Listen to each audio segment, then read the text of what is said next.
noches, bienvenidos a Punto Económico. Hoy día vamos a hablar sobre la baja de tasa que ha hecho el día de ayer el Banco Central de Reserva.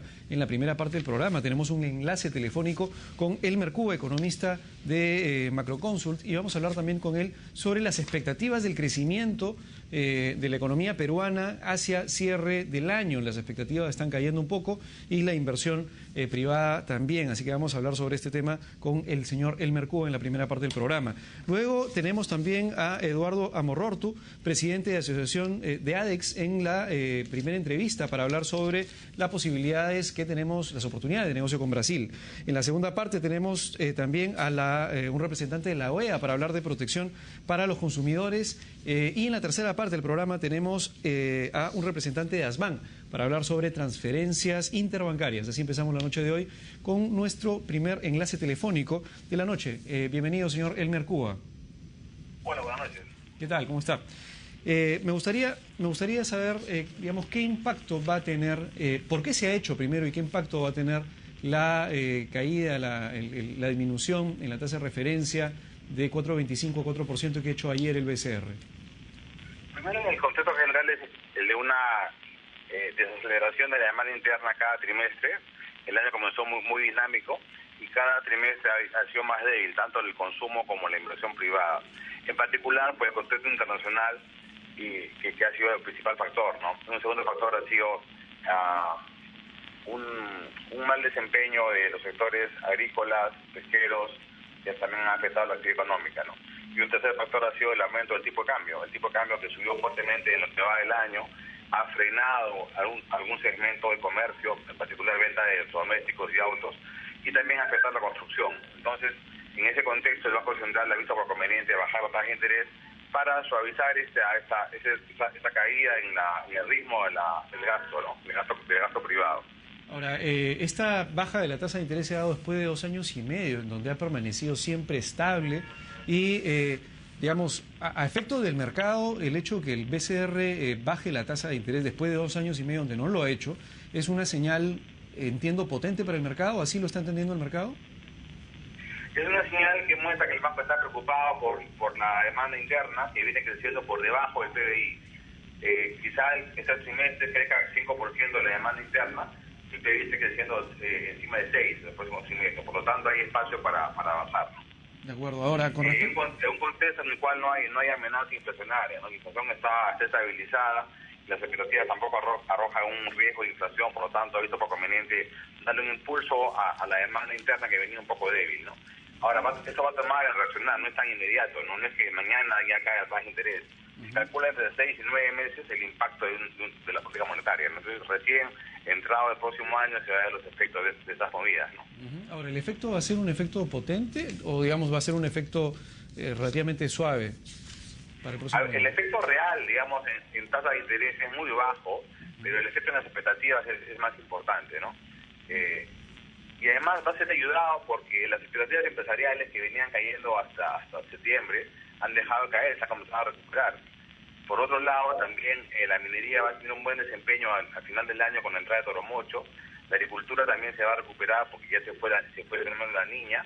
Y la pesca también tiene buenas capturas para adelante. Entonces, esto va a ayudar a que el PBI muestre un desempeño superior en el último trimestre del año. Y está creciendo 5,5%, el mejor desempeño del año, ¿no? Entonces, por lo tanto, eso va a ayudar también a la recuperación de la actividad económica. Claro, pero pese a eso, el último trimestre del año, digamos, igual las expectativas, inclusive del BCR, están cayendo con respecto a cuánto vamos a cerrar, ¿no? Las expectativas sobre el crecimiento sí, pero no las empresariales. Las empresariales se han comenzado a mejorar. Más bien, como hay rezagos entre estos, por ejemplo, un directorio que estaba asustado en abril, mayo, decidió frenar. Y esos efectos recién se ven ahora en el último trimestre del año. Por ejemplo, si tú ves las importaciones de bienes de capital, vienen creciendo 0. Si ves la construcción, seguramente va a ser muy lenta en el último trimestre, porque son decisiones que se tomaron en el pasado, hace 6 meses, ¿no? Más bien ahora, nuevamente se han dinamizado las expectativas, y esos efectos los vas a ver en el verano o en el segundo trimestre del próximo año. Por lo tanto, no es que sea automático, hay rezago, ¿no? Entre las decisiones y lo que pasa con los números. Exactamente, pero en todo caso lo que esperaríamos para cierre de año es, digamos, un crecimiento, terminar con un crecimiento en el año más cercano al 5. Sí, pero pero creciente, ojo, o sea, el tercer trimestre, que ya pasó, julio, agosto, septiembre, es el más bajo del año, quizá que hagamos 4% en el tercer trimestre, y más bien el crecimiento del último trimestre estaría encima de 5,5%, ¿no? Entonces el promedio del año será 5, pero acaba con un trimestre superior al 5, ¿no? Eso es lo importante, que vas a entrar el próximo año un poco más dinámico, ¿no? Claro, ahora en todo caso, digamos, la capacidad que tiene esta señal potente del BCR de decir, hace 2 años y medio no he bajado la tasa y ahora la bajo porque siento que necesito meterle, digamos, un poquito de acelerador a la economía, ¿va a impactar realmente en las expectativas, cree, de la inversión privada, sobre todo en las encuestas del BCR de los agentes económicos para los próximos meses?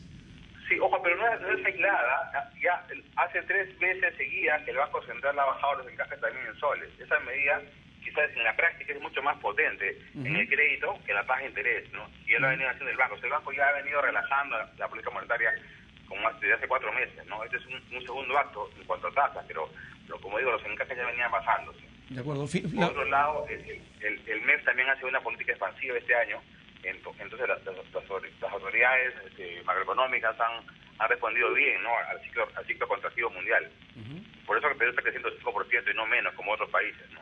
De acuerdo. En todo caso, digamos, como resumen para toda la gente que nos está escuchando, ¿qué es lo que deberíamos esperar para el próximo año en la actividad económica? A ver, para el próximo año se debe normalizar el sector primario, pesca, agricultura y minería. Eso va a ser importante. Y en segundo lugar, los sectores que dependen de la demanda interna, le hace construcción, comercio, industria, van a ver cada trimestre mejores guarismos, ¿no? En parte por la política monetaria, en parte por la parte fiscal, pero sobre todo por una recuperación también de la economía mundial, ¿no? Entonces el próximo año se pinta mejor que no solamente en Perú, sino también a nivel internacional, ¿no? De acuerdo. Digamos, definitivamente vamos a tener un mejor panorama dado las acciones que está tomando el BCR, que está tomando también el MEF y además el panorama mundial que se va a ver un poquito mejor probablemente que este año. Sí, todo eso va a ayudar a una mejora del agregado, ¿no? De acuerdo. Muchas gracias, señor Elmer Cuba. Ha sido el señor Elmer Cuba, socio y economista de Macrocónsul, para hablarnos sobre los efectos de esta caída en la tasa de referencia del BCR. Y ahora nos acompaña el señor Eduardo Amororto. Él es presidente de la Asociación de Exportadores ADEX, para hablar sobre la agenda entre Brasil y Perú y cuál es la importancia que tiene esta visita de la presidenta Dilma Rousseff a Perú. Buenas noches, bienvenido a Punto Económico. Nuevamente. Bueno, mucho gusto, gracias por estar contigo. ¿Cómo estás? ¿Cuál es la importancia, primero, del mercado brasileño en breve y cuáles son las oportunidades que tenemos que se nos deberían comenzar a abrir de repente mucho más potentemente luego de la visita de la presidenta Dilma Rousseff? Bueno, el mercado brasileño es uno de los mercados más importantes, definitivamente el más importante de la región. Es un mercado que tiene un comercio que es del orden de los importaciones en 228 mil millones. Entonces, para nosotros es un mercado de 200 millones de compradores potenciales. Es decir, esto nos podría poner en una posición privilegiada si logramos realmente compatibilizar las ofertas de ellos o las ofertas nuestras con la demanda de ellos y viceversa, o sea, es un tema complementario, ¿no? En realidad tenemos en esta opción, en esta alternativa de visita de la presidenta, varios temas de agenda que podrían ser interesantes desarrollar. ¿Cuáles son los Por principales, ejemplo, cuáles son los que más nos conviene como país? Bueno, los primeros son los relativos a la opción de tener una mejor opción de manejo de infraestructura entre ambos países, ¿no? Lograr mayor conectividad. Una mejor conectividad, eso nos ayudaría muchísimo, ¿no? Y en realidad en ese camino tenemos 3 opciones adicionales a la que tenemos como importante ahora, que es la marítima. La marítima es muy importante para grandes volúmenes, pero tenemos tiempos de tránsito muy altos. Entonces, ya estamos haciendo algunos caminos y algunas pruebas, algunas experiencias con la interoceánica, y ahí tenemos algunos pequeños problemas que limar en la frontera Asís. ¿Cuáles son estos principales problemas? Es un problema básicamente de coordinación de gestión para que los productos caminen rápidamente, ¿no? Ñapar y Asís es un eje de 2 ciudades, de 2 países con, digamos, para comenzar, horarios diferentes, por ejemplo, ¿no? Brasil tiene 3 horas más que nosotros y nosotros tenemos que que compatibilizar eso, en lo cual ya se ha trabajado, ¿no? Pero también tenemos el tema de gestión de coordinación adecuada para que las cargas, los productos pasen rápidamente. Todavía tienen algunas demoras en ambos lados que hay que compatibilizarlas para que esta opción camine rápido, en parte ello debido a los niveles de infraestructura de cada país maneja en ambas ciudades, ¿no?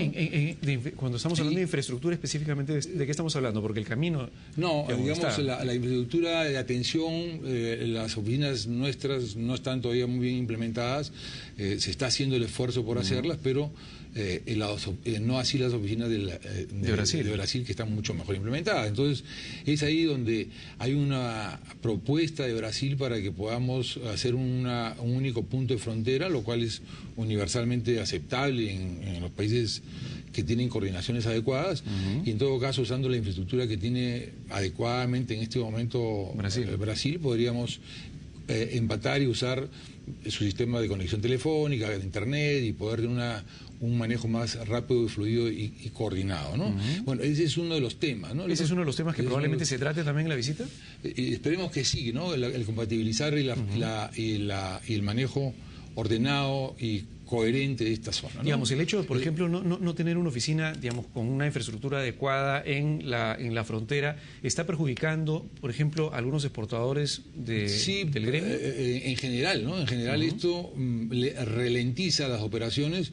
Por el lado peruano. Por el lado peruano, y luego encuentras al otro lado otro tipo de problemas, ¿no? O sea, problemas de tiempo de horas, disponibilidad a veces de agentes en ambos lados. O sea, hay que compatibilizarlos y uniformizarlos para tener claro de que el producto debería simplemente con un visto bueno de uno de los dos lados circular y llegar al destino, tanto al lado de Brasil como al lado nuestro, ¿no? Entonces, eso nos puede hacer llevar productos, como ya hemos probado, uvas desde Piura, por ejemplo, hasta Sao Paulo, por ejemplo, ¿no? Entonces, ahí nos permitiría, sobre todo que la región sur nuestra, que tiene un potencial agrícola y potencial industrial importante, pueda proveer a la zona complicada de Brasil, que es la zona que está vinculada a la frontera nuestra, que a quienes por el lado de Brasil les queda más cerca la opción de un aprovisionamiento logístico y de alimentos y productos del lado de Perú.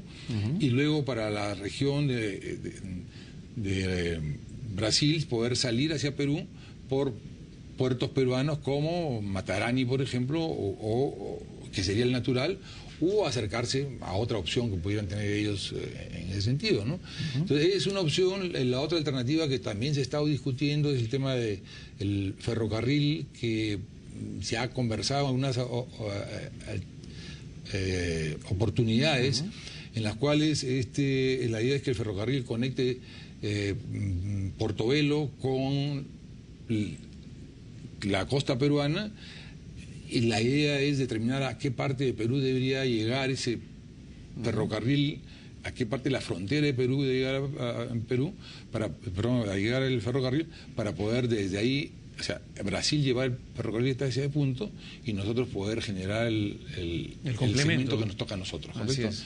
Y lo último...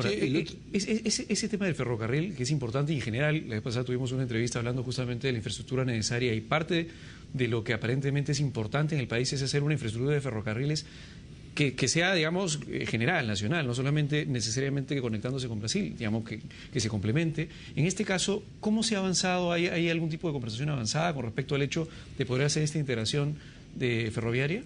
Bueno, eso debe ser parte de la agenda, o sea, cerrar ese tema. Se ha hablado en temas, hasta donde entendemos nosotros, se ha hablado de temas macro, a nivel, oye, sí, tenemos ambos países la intención, correcto, ahora veamos. La idea debería ser cómo lo hacemos, ejecutar ese proyecto, ¿no? Sí, en efecto, para nosotros como país que tenemos una carencia importante de infraestructura y que además como lo venimos diciendo continuamente, nos genera sobrecostos y nos genera limitaciones en el manejar nuestros productos de exportación. Definitivamente cualquier alternativa y cualquier opción adicional de contar con mayor infraestructura es importante, ¿no? Entonces, si esta inclusive nos da la opción de poder trabajar mutuamente en poder proveer a Brasil y a ellos proveernos a nosotros o sacar sus productos por nuestros puertos, por ejemplo, que es la idea, sería espectacular, ¿no?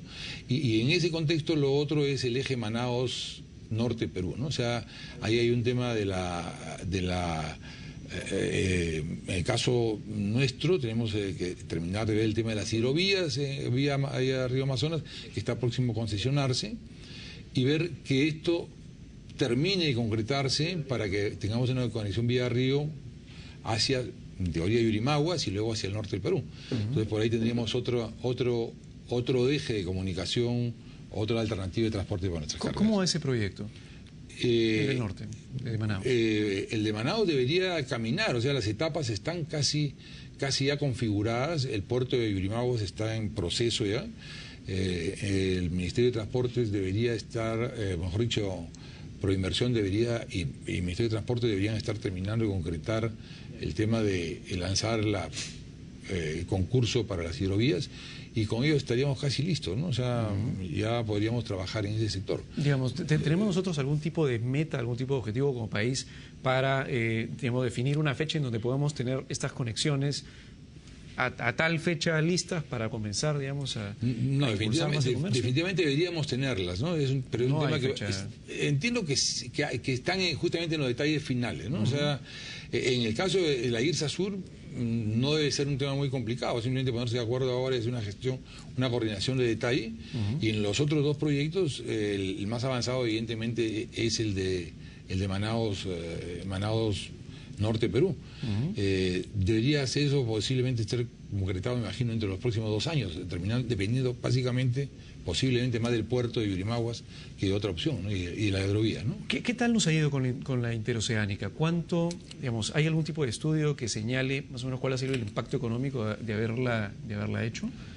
¿Y estamos explotándola como deberíamos? No que yo conozca se haya realizado un estudio que nos indique cuál es el impacto real, pero definitivamente es una inversión que está avanzando en cuanto a resultados positivamente, ¿no? O sea, de hecho es un eje integrador que para nosotros ya como país es un tema importantísimo, ¿no es cierto?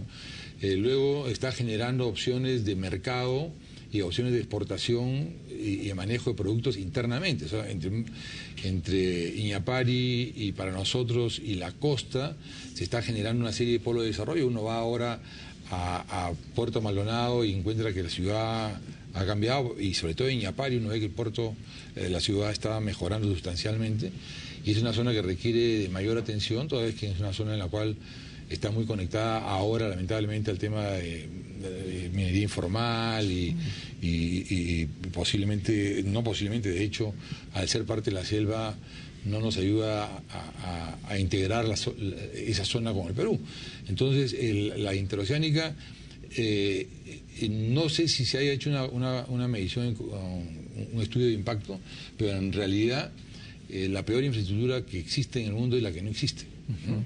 Claro, el costo de oportunidad de no tenerla es altísimo. Es altísimo, ¿no? Es como cuando hablamos de si es conveniente, cuando hablábamos la vez pasada con el presidente de la región Loreto, la conexión que él está planteando entre Loreto y Yurimaguas. Es una inversión costosa, 3.500 millones de dólares, pero si es ejecutable, o sea, si es técnicamente viable, realmente no debería importar el dinero, porque con eso estamos, si es que es ejecutable, como aparentemente lo es, deberíamos de promover que esto integra la costa, la selva peruana hacia la costa. Tenemos que tener todos claros que la selva nuestra ocupa el 62% del territorio nacional, y ese 62% solamente contribuye con el 4.5% del PBI. Eso quiere decir que básicamente, es decir, si lo vemos en una manera pragmática, somos un país casi selvático. Definitivamente, pero no solamente eso, sino que esta no integración de la selva a la costa también nos pone en el caso de que ahí se genera todo el narcotráfico, ¿no? Así es. O sea, y es un problema que podríamos aliviarlo, digamos, con un buen sistema de integración, ¿correcto? Y definitivamente si hacemos aparte la ejecución de un buen plan forestal, deberíamos poder integrar la selva hacia el país, digamos, ¿no? Y hacer que si logramos que ese 4%, 4.5% suba anualmente 1%, 2%, de acá a 20 años eso va a haber cambiado. Claro. Pero hay que comenzarlo, ¿no es cierto? Entonces, nuestra falencia más importante como país, desde el punto de vista competitivo, es la infraestructura. O sea, hay uno de los temas es un tema completo de competitividad. Tenemos también educación, tenemos todos los factores que se ven como son innovación, y tenemos pero infraestructura es un tema importantísimo. Ahora, una de las ventajas, digamos, del hecho de no tener mucha infraestructura es que la rentabilidad de cada proyecto de infraestructura sería altísima.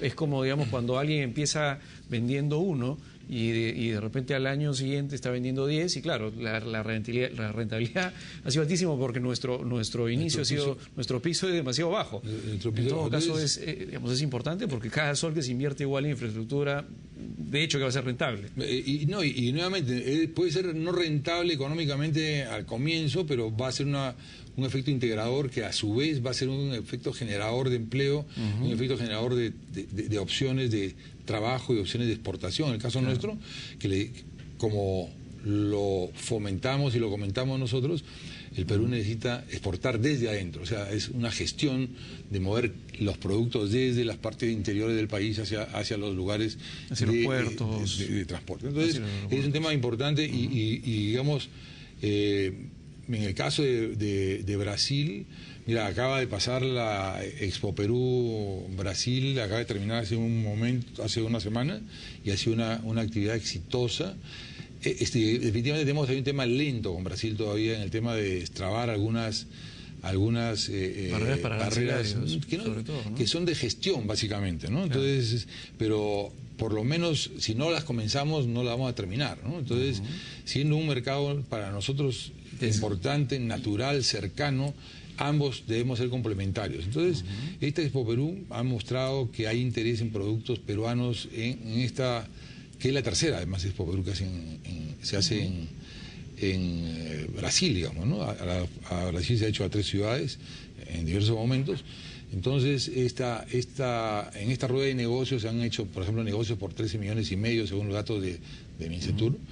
Y nos ha permitido ver que hay una demanda fuerte de productos textiles, de productos del agro y productos de pesca, ¿no? Me gustaría entrar en detalle con respecto al tema de las oportunidades que nos abre esto, pero definitivamente si ya hay un acercamiento, en este caso bastante formal, entre dos presidentes que representan dos países, la señal hacia el mercado y hacia los privados en ambos casos es: queremos hacer algo en conjunto, queremos ver, digamos, de qué manera podemos trabajar de una mejor manera y podemos tener sinergias en lo que estamos haciendo. Por lo menos esa es la señal que se le está dando desde el punto de vista público al privado.